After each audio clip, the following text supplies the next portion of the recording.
কেমন আছো বন্ধুরা? দুদিন কোনো ভিডিও শেয়ার করিনি, একটু ছুটি কাটাচ্ছিলাম। এখন অবশ্য বাড়িতে চলে এসেছি। এবার আস্তে আস্তে খুব সুন্দর সুন্দর ভিডিও আসছে তোমাদের জন্য। যাচ্ছি একটু আমার বড় মামার বাড়ি। দেখো সকালবেলা সমস্ত কাজ বাজ সেরে স্নান পুজো খাওয়া দাওয়া সমস্ত কিছু মিটিয়ে নিয়েছি, ঠাকুর প্রণাম করে এবার বেরোবো।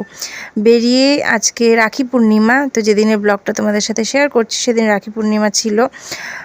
বেরিয়ে বাপের বাড়ি গেছিলাম। তো আমার বাবাকে মেয়ে রাখি পরাচ্ছে, আমার ভাই তো কাজের সূত্রে বাইরে রয়েছে, ওকে আর এবছর পরাতে পারলাম না।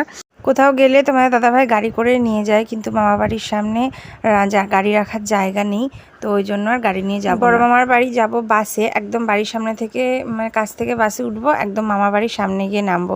স্টেশনে নামলেই 2 মিনিটের হাঁটা পথ কৃষ্ণনগর। তো যদিও ওখানে মামাদের আদি বাড়ি না, গ্রামের বাড়ি। ওখানে এখন ছোট মামারা থাকে, আর আগে সবাই মিলেমিশে ওখানেই থাকতো, কিন্তু যেহেতু ভাই বোন কৃষ্ণনগর পড়াশোনা করে, মামা আবার এখানে পরে জায়গা কিনে এখানে বাড়ি করেছে।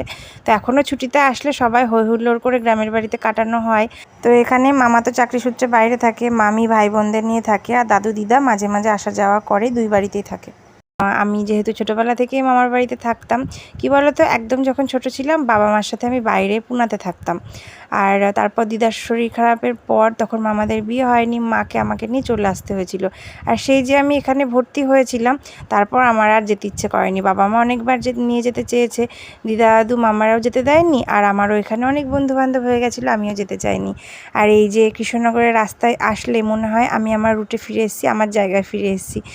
স্কুল কলেজ টিউশন কম্পিউটার, বন্ধুদের সাথে বান্ধবীদের সাথে রেস্টুরেন্টে খেতে যাওয়া, ফুচকা খেতে যাওয়া, মোমো খেতে যাওয়া, যেটা আমার সবচেয়ে প্রিয় খাবার। আর দুর্গাপুজো সরস্বতী পুজোতে শপিং করা, সমস্ত কিছু সব কিছু মনে পড়ে যায়। কথা বলতে বলতে পৌঁছে গেছি। দেখো সামনে সাদা যে 3 তলা বাড়িটা, ওইটাই মামার বাড়ি।